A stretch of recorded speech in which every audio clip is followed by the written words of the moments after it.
privilegio y un honor estar en este espacio donde se llevan a cabo conversaciones que nos llevan a una reflexión con miras hacia el futuro de nuestro país.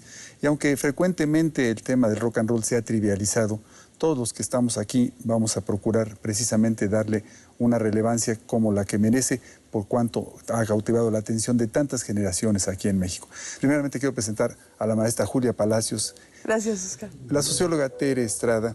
Bienvenida, Tere. Gracias. El arquitecto José Gustavo Cruz Ayala, conocido en el medio musical como Pepe Cruz. Bienvenido, Pepe. Muchas gracias, un placer estar con todos ustedes. Guillermo Briceño, Memo, bienvenido. Igual, pues. Y Jerry Rosado, Jerry, bienvenido. Muchas gracias por la invitación. Pues gracias a todos ustedes, porque creo que va a ser muy importante lo que ustedes nos cuenten, nos relaten, recuperen y proyecten hacia futuro. Y hablando precisamente sobre lo que hay que recuperar, Pepe, tú que estuviste ahí en el principio de los tiempos en cuanto al rock mexicano se refiere, una pregunta me parece que se hace muy poco. Al rock mexicano se le denostaba por ser extranjerizante, ser exótico, ser ajeno a nosotros.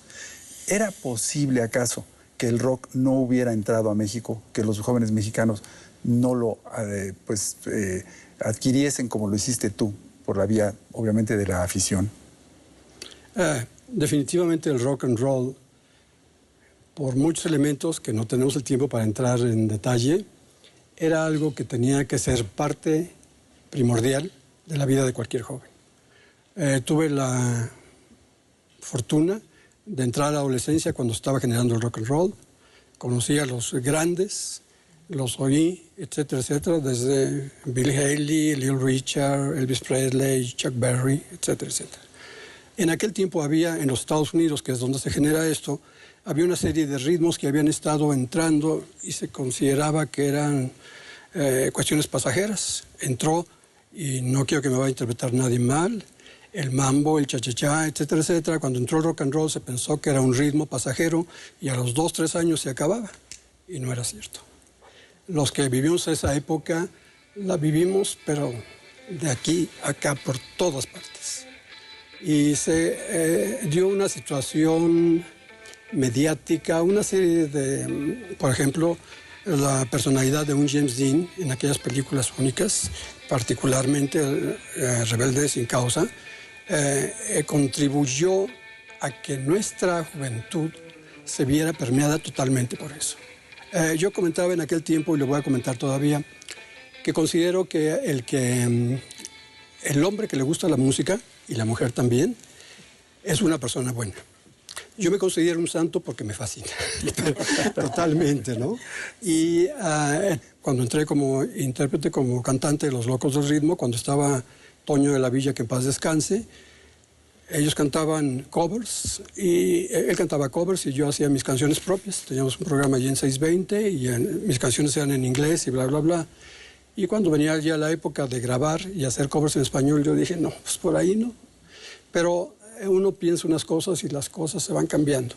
Por ahí tuve la suerte de conocer a los hermanos Carrión cuando estaba en arquitectura, a Lalo Carrión, que estaba estudiando la misma carrera.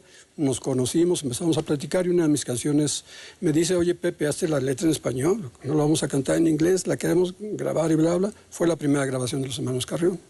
Posteriormente, cuando publiqué la historia del rock and roll, la publiqué porque no encontraba nada para leer de esto en ninguna partes. Y decía, aquí los jóvenes están idénticos como yo, queremos saber más de esto y queremos saberlo y saberlo.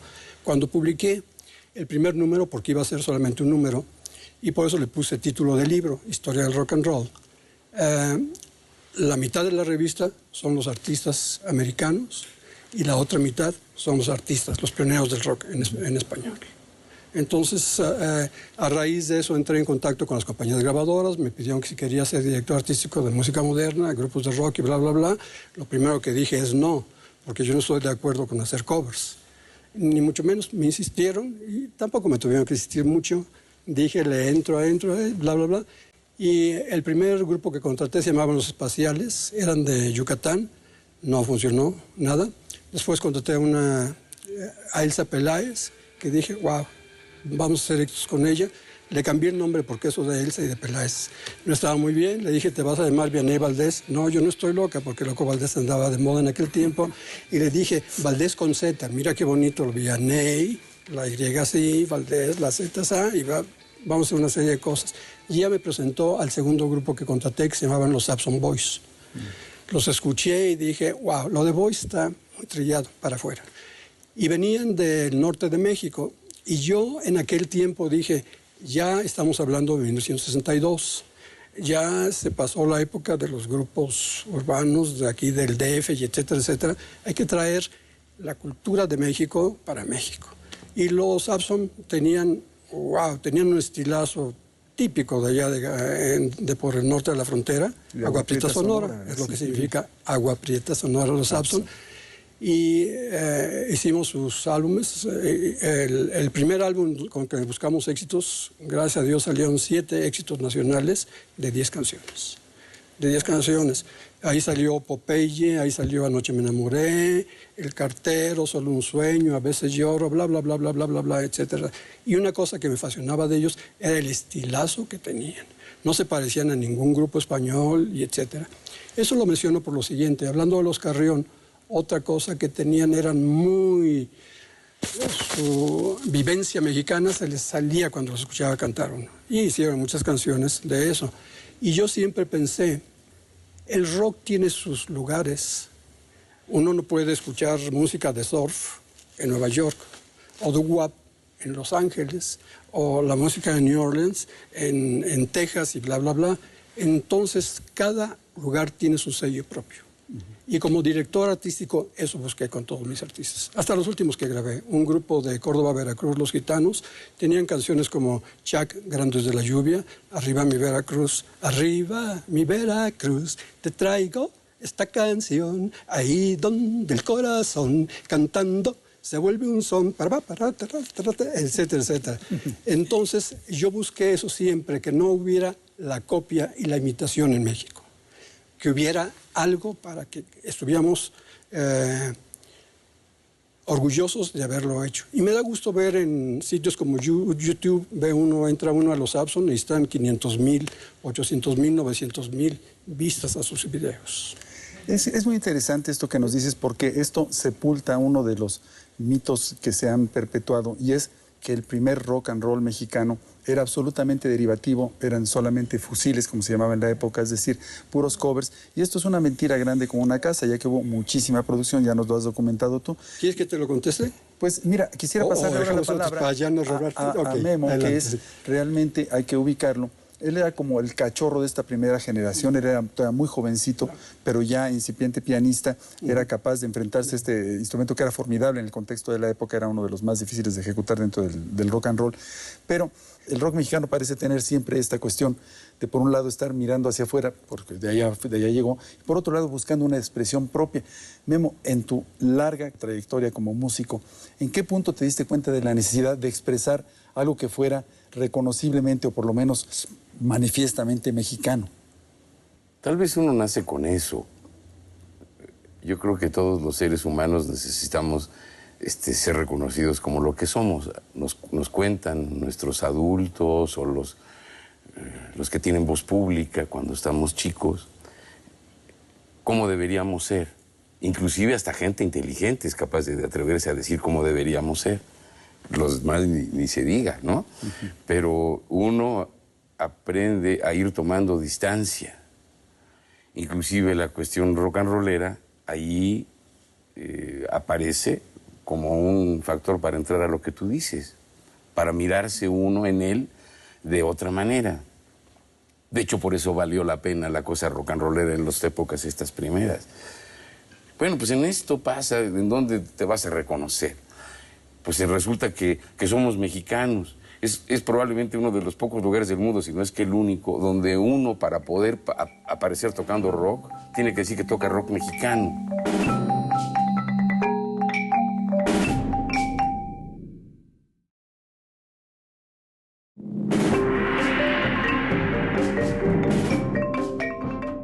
Bueno, pues en esto pasa, ¿en dónde te vas a reconocer? Pues resulta que somos mexicanos. Es probablemente uno de los pocos lugares del mundo, si no es que el único, donde uno, para poder aparecer tocando rock, tiene que decir que toca rock mexicano. Cualquier, ¿no? A veces hay que ponerle el apellido, porque está como un juego de defensa contra el olvido, contra el menosprecio, contra la falta de apertura para fomentar que lo que venga esté suave, sea emocionante, sea lindo, ¿no? La cosa más suave del rock and roll es eso, ¿no? Que despierta lo que a todos los que aquí nos reunimos nos gustó, oír música de rock. Porque es la única música que hay que oír. No, yo puedo disfrutar muchísimo a Shostakovich o a Debussy, ¿no? O me puede gustar los sones arribeños de Guillermo Velázquez, o me puede gustar lo que se puedan imaginar. La guitarra flamenca, por ejemplo, me encanta. Eso no quiere decir nada, pero todo eso quiere decir que soy como una oreja mexicana pendiente de todo eso. Todo eso me causa un efecto, ¿no? Y entonces lo sacas. Claro. Y esa necesidad de darte cuenta no es un gesto nomás deliberado, ahora para ustedes voy a ser mexicano. Cuando se hace eso, me parece que es superficial, es quebradizo, ¿no? Nadie le preguntaría a los músicos clásicos si se siente penetrado culturalmente porque tuvo que tocar Bach, ¿no?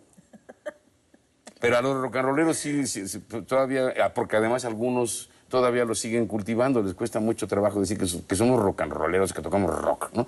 No tenemos que ser todavía un poco gringos, ¿no? Necesitamos mostrar que sí sabemos que no se dice Presley, sino Presley, ¿no? Bueno, pues no, es que se diga como puedan. Esa no es la identidad. La identidad también está representada por nuestras carencias, por cierto, por nuestros defectos, ¿no? No los podemos negar. Pero creo que viéndolo más de la perspectiva de la cultura, y además estas conversaciones me parece que son a la salud de los 200 y los 100 años, ¿no? Tendría que ver con el desarrollo de esa mexicanidad y su capacidad de autoafirmarse y ponerse, y tiene que ver con la soberanía del Estado mexicano, o del pueblo mexicano, mejor todavía, ¿no? Tiene que ver con la soberanía auditiva de lo que nos dé la gana escuchar y producir. Solamente que si estamos conscientes de esas cosas en nuestras canciones, en nuestras obras de teatro, en nuestros programas de televisión, de radio, en nuestros libros, pues aparecerá esa personalidad, ¿no? Hay que hacerla. Hay algunos que quisieran que fuéramos más dependientes de las culturas exteriores en el sentido económico, en el sentido cultural y etcétera. Habría otros que tienen una perspectiva que llamaríamos, no sé, exagerando la cosa, nacionalismo exacerbado, ¿no? El que quiere tocar a fuerzas sones, porque si no, no. Yo creo que todo eso junto tendría que verse como una buena dotación de ingredientes para hacer, ¿no?, una cocina de la nueva mexicanidad que está peleando por ser digna, ¿no?, por saber enfrentar lo que tiene que enfrentar, para defender su tierra, para defender sus ideas, su capacidad de pensar. Y eso quiere decir, pues me apropio de lo que sea, entre otras cosas, del rock. Bien, pero hablando de apropiaciones, resulta que en este tiempo en el cual hay músicos que ya no conciben la posibilidad de gestar una carrera si no hay un sponsor, ya ni siquiera un patrocinador, sino un sponsor, puede resultarle difícil a muchos de nuestros televidentes jóvenes imaginar una situación en la cual el rock se planteaba a sí mismo como una forma de comunicar conciencia, de intercambiar puntos de vista, de cuestionar inclusive la autoridad. Y en esa tanto tal vez tiene pues tareas por realizar el rock mexicano.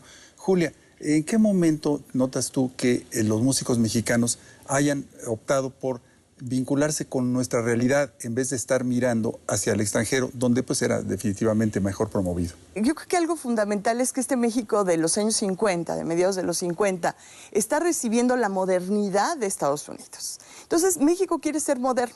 En el paquete de la modernidad viene el rock, ahí está el rock and roll. Y empezamos a tocar, como lo mencionaba Pepe hace un momento, los chavos empiezan a formar sus grupos, empiezan a cantar en inglés, a componer en inglés. Y el momento que se da esta cuestión donde los grupos de jóvenes pueden empezar a grabar, hacia 1959 más o menos, y se hace el boom del rock en español en 60, se va a hacer este rock, sí, de covers. Si vemos los covers que eran, tenían una creatividad extraordinaria. Muchas versiones, incluso en español, son mejores que las originales en inglés. La creatividad que había en las letras que mencionaba Pepe es fantástica. El estilo, México entonces va a tener esta producción de jóvenes rock and rolleros muy mexicanos, con este estilo, con estas mezclas que ya empezaron ahí, también con composiciones propias. Tenemos himnos como Yo no soy rebelde, de Los Locos del Ritmo, mismo Tus Ojos también.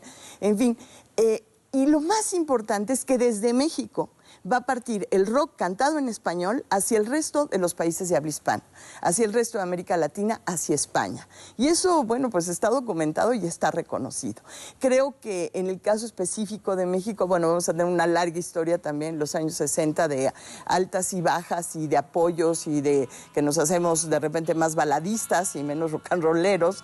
El rock and roll pierde el rol y se hace más rock y luego se hace más pop.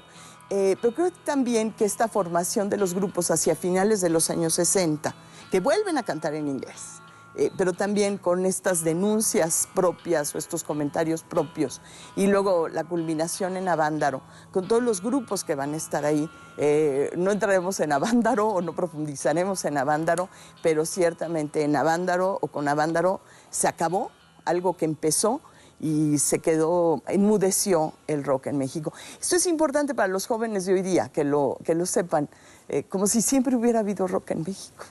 No tienen la menor idea que vivimos por años y años y años en un silencio y en una represión donde el rock sobrevivió heroicamente en los hoyos funky. Bueno, Memo lo sabe muy bien, tú lo sabes muy bien, en una lucha, en una negación, en una prohibición, y donde pues prácticamente no teníamos conciertos extranjeros tampoco, entonces estábamos sobreviviendo como se podía.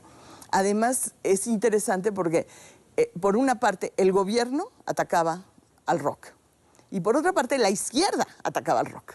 Entonces estábamos como en medio de...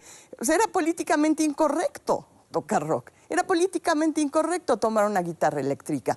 Entonces, sí, el que hoy día en México tengamos rock es una actitud, una labor heroica de muchas personas, que muchos no han sido reconocidos o no se sabe, y por eso quiero hacer esto explícito, y gracias a los que permitieron que esto sobreviviera. Efectivamente, lo que pasa es que realmente cala un poco que siendo este el primer país en donde se generaron rocks ya cantados en castellano, al paso de la historia nos hayan no solo empatado, sino incluso rebasado países que se vieron influidos desde acá, como es el caso de España, manifiestamente, también el caso de Argentina, que está muy reconocido.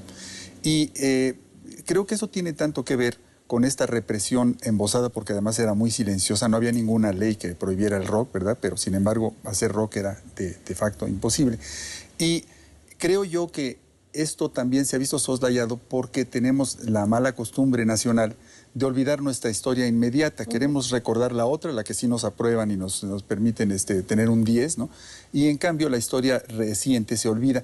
Y yo creo que en ese sentido, Tere Estrada, que se ha dedicado a recuperar toda la presencia femenina en el rock mexicano, una cuestión que incluso se consideraba casi como una especie de modernización, ¿no? Ya también las mujeres van a poder hacer rock, olvidando que la primera que cantó enfrente de una cámara y de un micrófono era una mujer, como sucedió también en el rock sajón.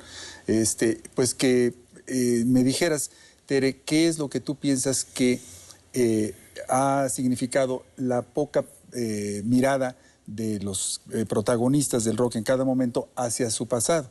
Recién esta mañana escuchaba yo a alguien decir en tono muy festivo que por ser de la generación que apareció con el llamado rock en tu idioma, que realmente venía desde España y de Argentina, como una plataforma comercial, decía que nosotros fuimos de los pioneros del rock en español, y estamos hablando de alguien que comenzaba en los años 80, ¿no? Entonces, ¿cómo nos ha afectado el no conocer bien nuestra historia a este respecto, Tere? Fíjate que yo creo que es básico saber qué pasó con nosotros, qué hicimos, cómo comenzamos.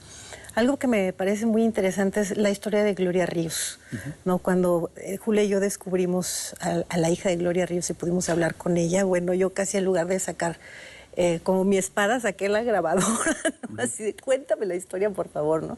Y creo que algo bien interesante es cómo ella, de alguna manera, bueno, de padres mexicanos, nace en Agua Dulce, Texas, y a ella le gustaba mucho bailar música mexicana, ¿no? Estaba, de hecho, en un ballet.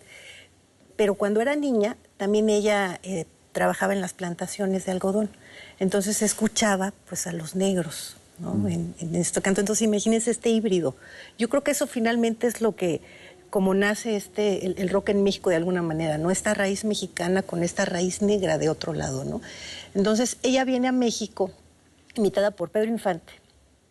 Imagínate qué chistoso, ¿no? O sea, cómo la seduce y le dice, oye, pues vente a México, yo te voy a lanzar. Entonces, la otra, pues ya sabes, ¿no? Hace todo lo posible, convence a la mamá, se viene muy jovencita. Y bueno, no se encuentra a Pedro Infante, pero se encuentra a Resortes.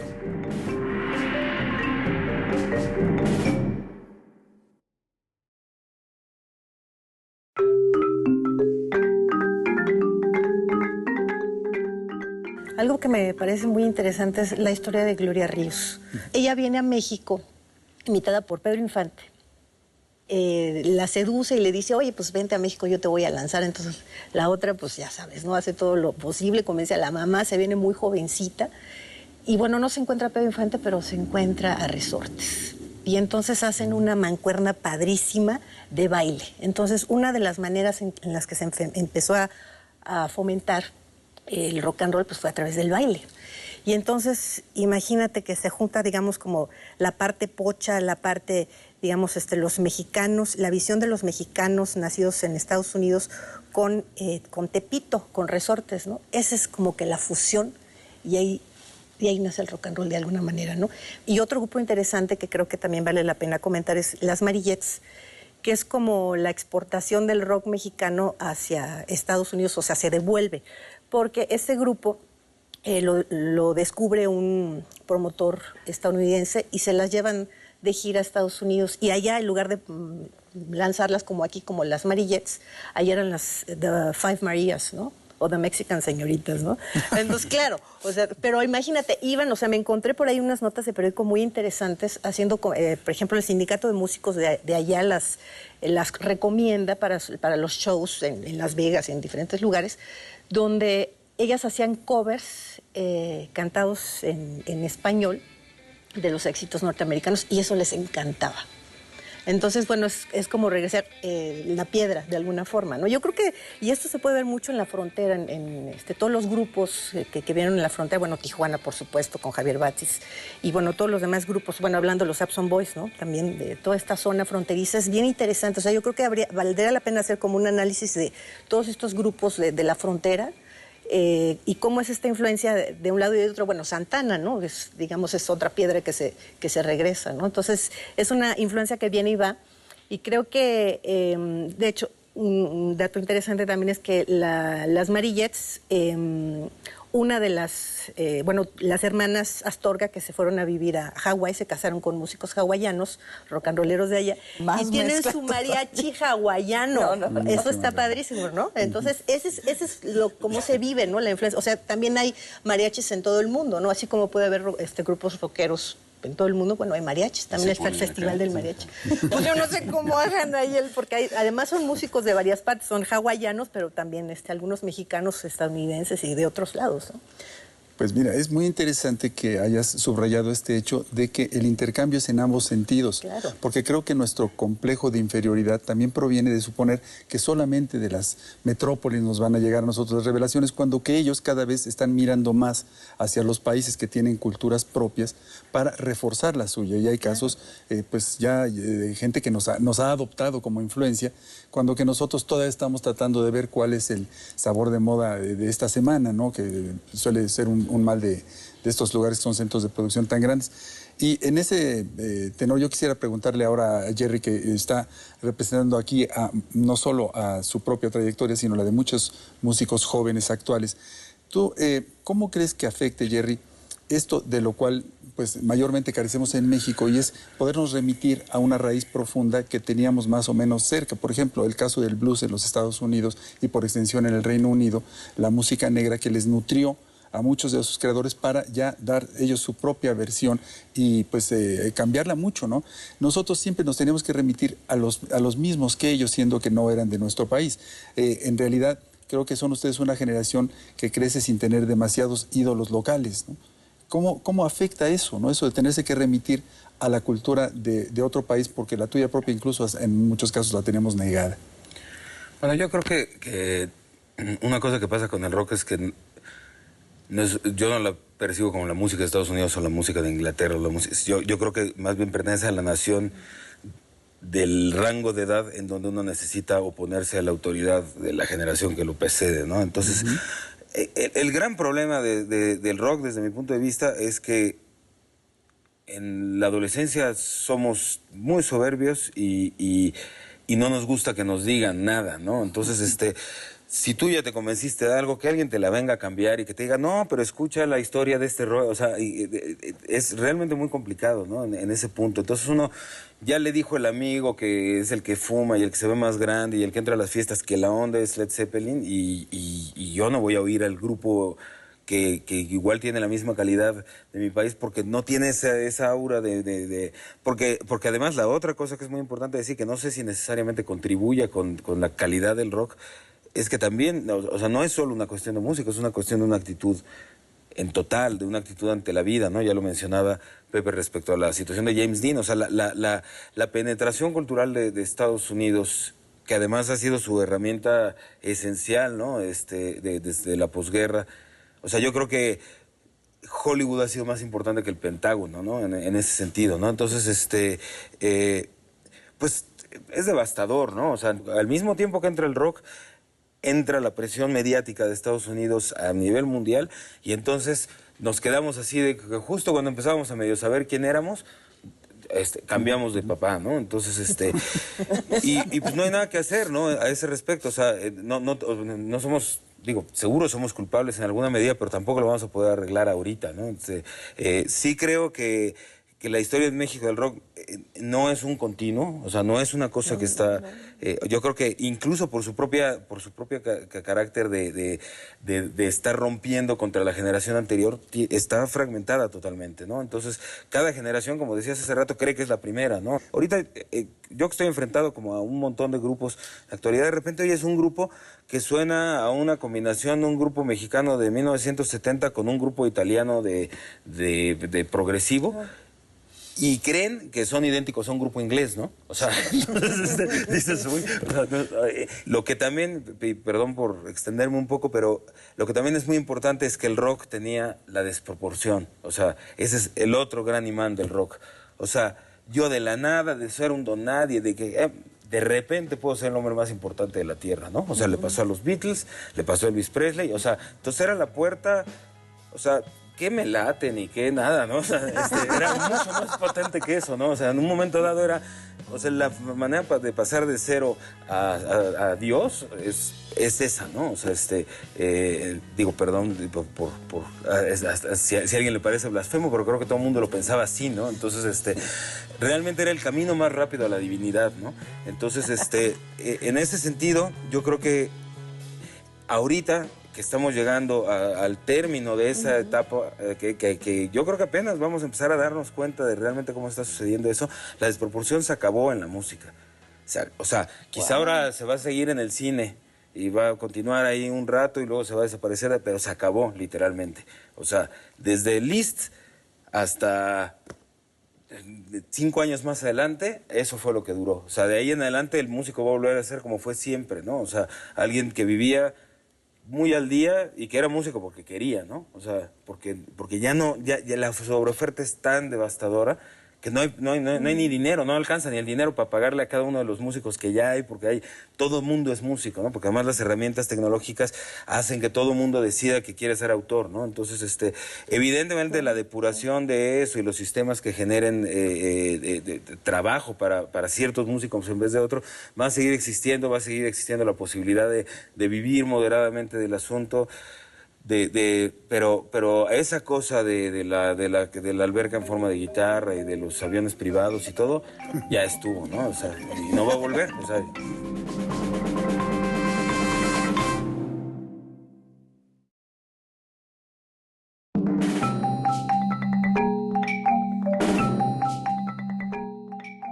Pero esa cosa de la alberca en forma de guitarra y de los aviones privados y todo, ya estuvo, ¿no? O sea, y no va a volver, o sea, digo, creo que es importante como ver todo esto y va a venir una nueva discontinuidad que yo creo que va a ser que es la discontinuidad ya por segundo, ¿no? O sea, ya ahorita es a la semana, o sea, a la semana hay 1 millón de bandas nuevas y 1 millón de olvidos, ¿no? Entonces, no sé en qué se va a convertir, es un proceso sumamente activo y demasiado ágil. Los grupos ya no alcanzan a ir a la velocidad a la que van las cosas. O sea, entre que sacan un disco y otro, ya dije, no, estos ya son como del año pasado, ¿no? Estos grupos, ¿no?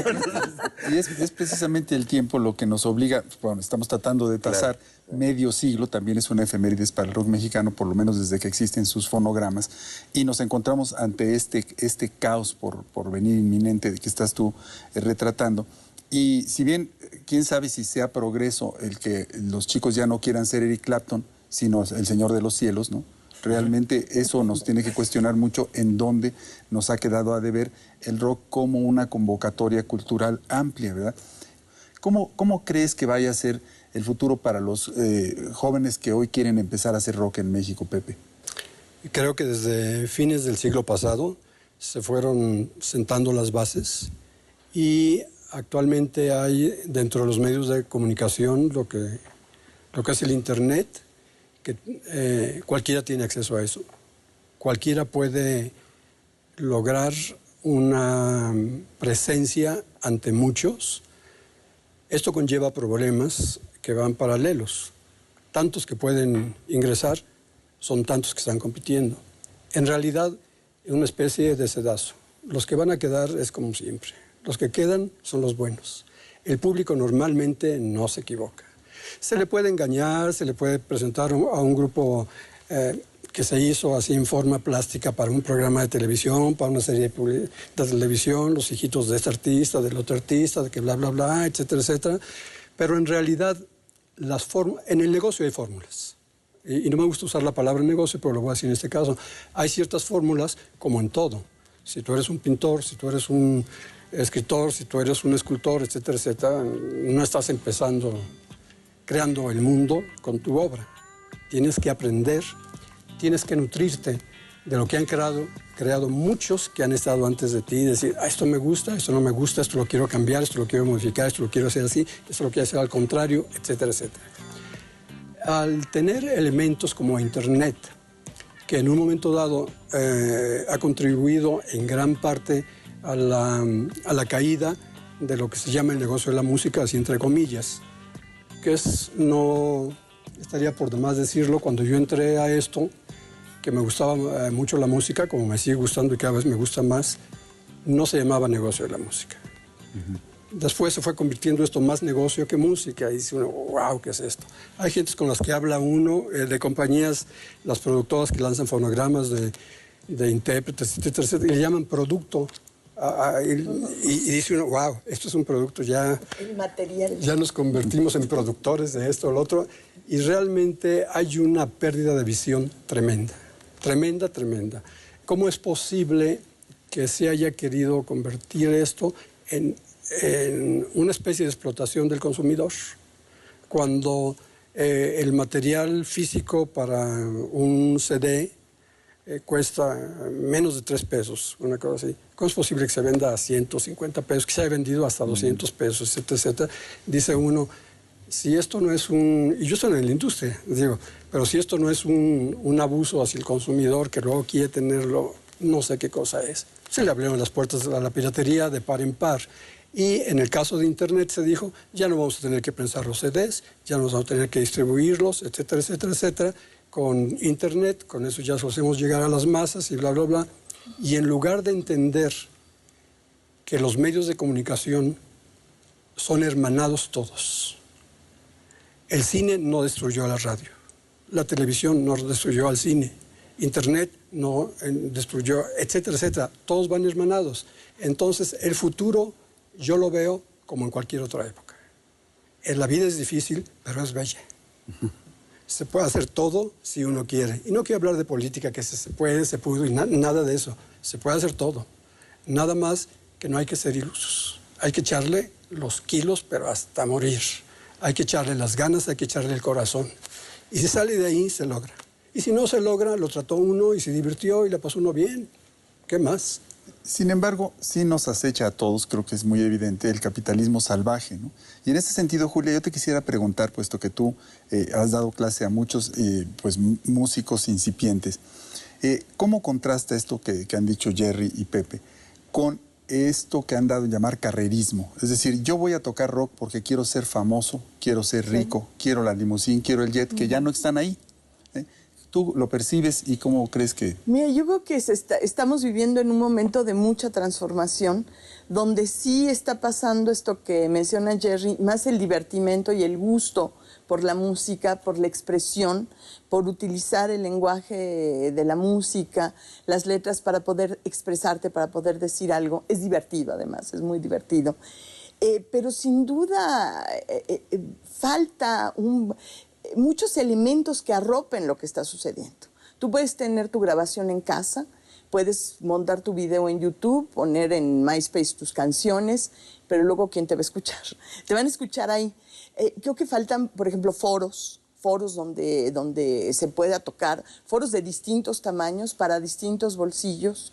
Creo que esto es una labor no solo por ahí, yo creo que van los empresarios que van de un lado, que se pasen al lado de abrir estos foros, de abrir estos espacios, el gobierno mismo abrir estos espacios, los festivales que cada vez son más, los que tenemos ahora, no solo en México, la accesibilidad a otros festivales en otras partes. Bueno, pues todo eso nos está abriendo foros y posibilidades de cantar, de interpretar.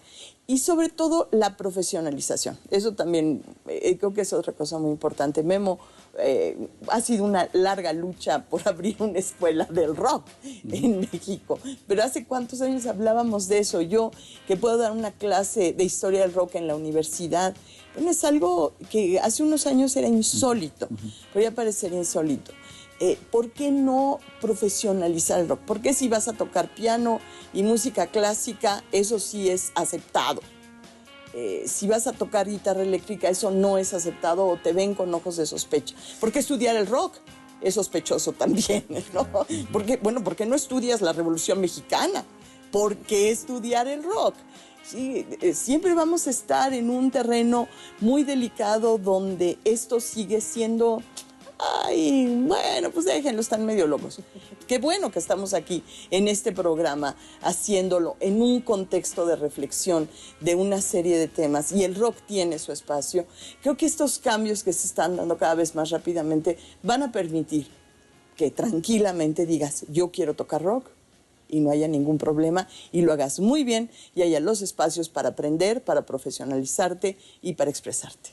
Bueno, yo le quisiera preguntar ahora a Memo, porque él que preside la escuela que se llama Del Rock a la Palabra, ha estado realmente muy empeñado precisamente en darle la capacidad de expresar sus ideas al rock, cosa que él viene haciendo desde hace muchos años, pero que sabía que se tiene que vincular pues con la cultura en general, porque si no, ¿de qué va a hablar el rock?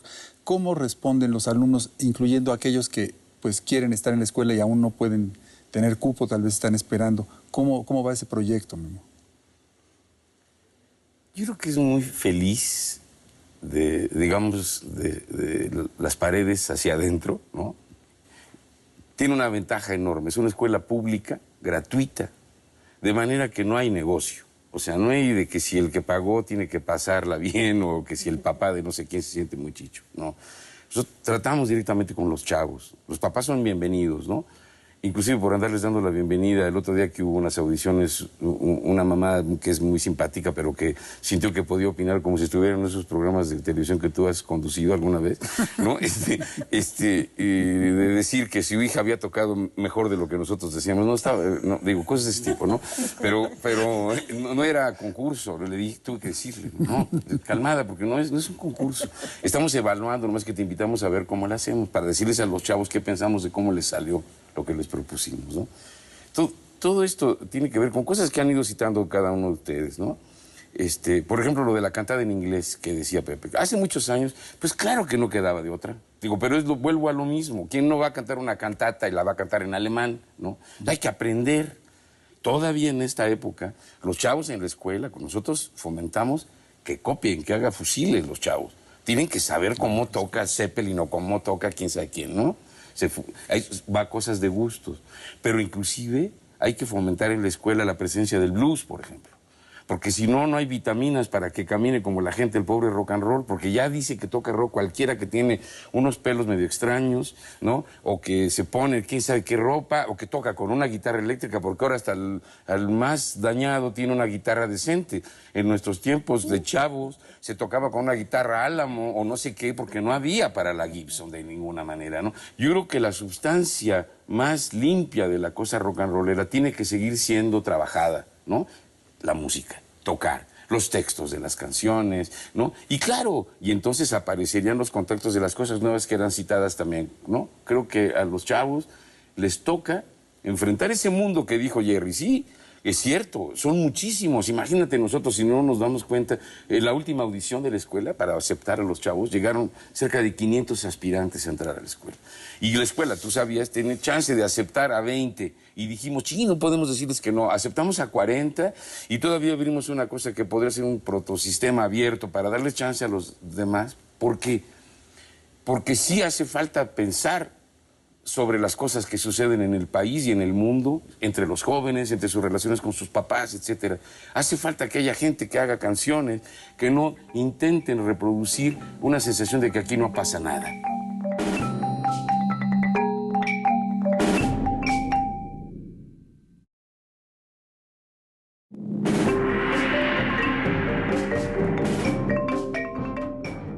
Porque sí hace falta pensar sobre las cosas que suceden en el país y en el mundo, entre los jóvenes, entre sus relaciones con sus papás, etcétera.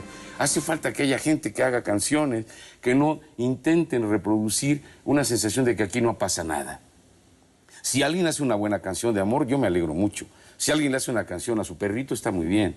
Pero si alguien tiene la intuición para decir cómo ve su relación con los medios de difusión, por ejemplo, o cómo ve la amistad, o cómo ve la injusticia, o cómo ve lo que su imaginación le pueda traer, vale la pena que eso tenga un foro. Y los jóvenes les toca, ¿no?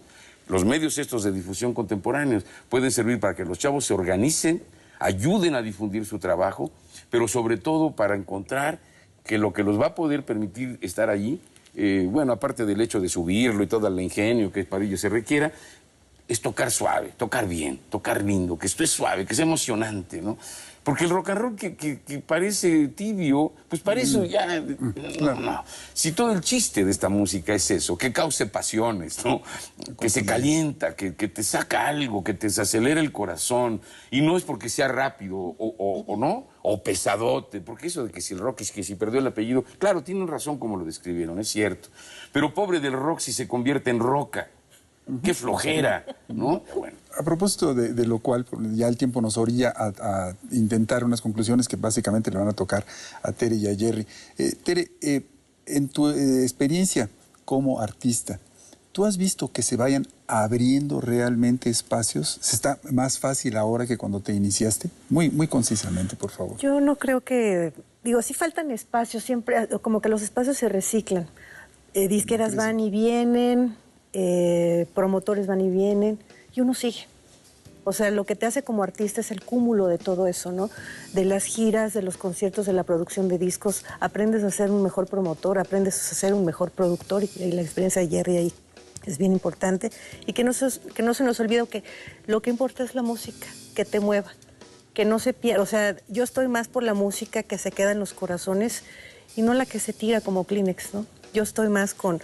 Yo creo que todos nosotros en la historia del rock en México tenemos nuestras canciones consentidas que se quedaron ahí en el soundtrack de tu vida, ¿no? Entonces, estoy más por hacer canciones para que la gente se las apropie y se queden con ellas, porque eso es, finalmente te mueres y que trasciende por las obras, ¿no? Entonces, dejar obras para que les digan algo a las siguientes generaciones. Eso es, yo creo que básico, y no irnos con la finta de las Britney Spears de Petatiux o las Madonas Mexicampal de las Tunas, que no es tanto de que traes una ropa muy ajustada y que enseñaste mejor las chiches, ¿no? Sino más bien que lo importante sea la calidez y la calidad de tu música, más allá de cómo estás vestido, ¿no? En pos entonces de un rock mexicano entrañable que pueda quedarse con nosotros, ¿cuál es el predicamento de un productor como Jerry, que a más de ser músico él y participar muy frecuentemente en proyectos de pares, ahora está gestionando en el festival inminente, que es el más grande que se celebra en la Ciudad de México, 16 artistas nada más de su propio sello? ¿Cómo podemos abrigar alguna esperanza de que alguno de ellos se quede con nosotros, nos dé algo que sea imperecedero, perdón. Yo creo totalmente que todo eso es responsabilidad del propio artista. O sea, el sello existe porque una de las cosas que es importante es pensar que somos responsables de nuestras decisiones, ¿no? Entonces, el que quiere ser músico tiene que demostrar que quiere ser músico. Va a ser muy complicado, no es nada sencillo, pero cada vez hay las herramientas para hacer todos los elementos del circuito completo de lo que se requiere, están más a la mano, ¿no?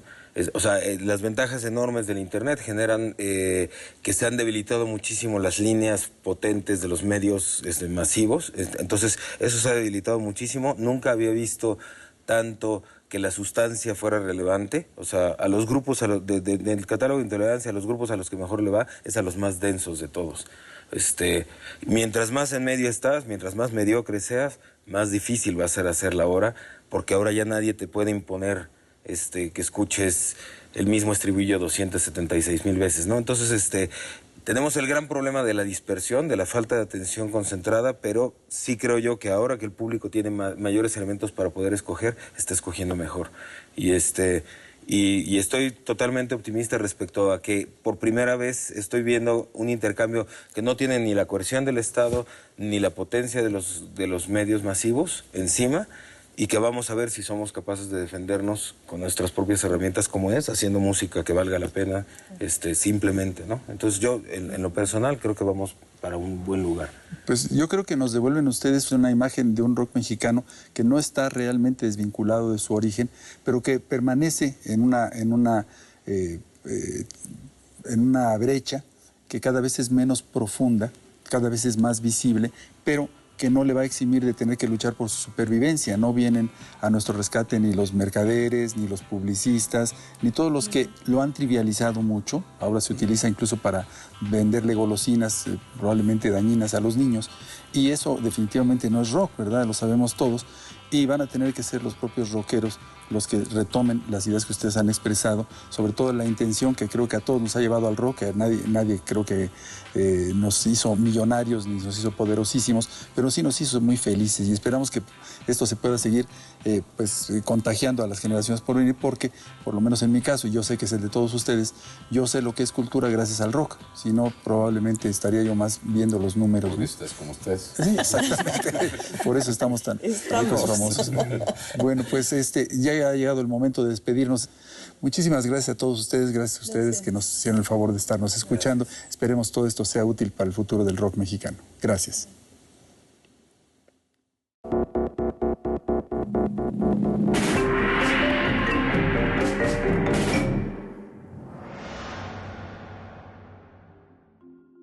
Libertad y justicia son los valores que han animado el movimiento social de los mexicanos a lo largo de la historia, y es por ello que la educación ha tenido una importancia extraordinaria.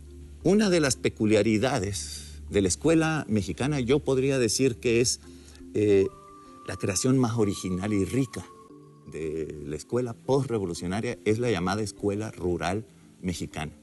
La educación se fue volviendo mucho más compleja a lo largo del siglo XX.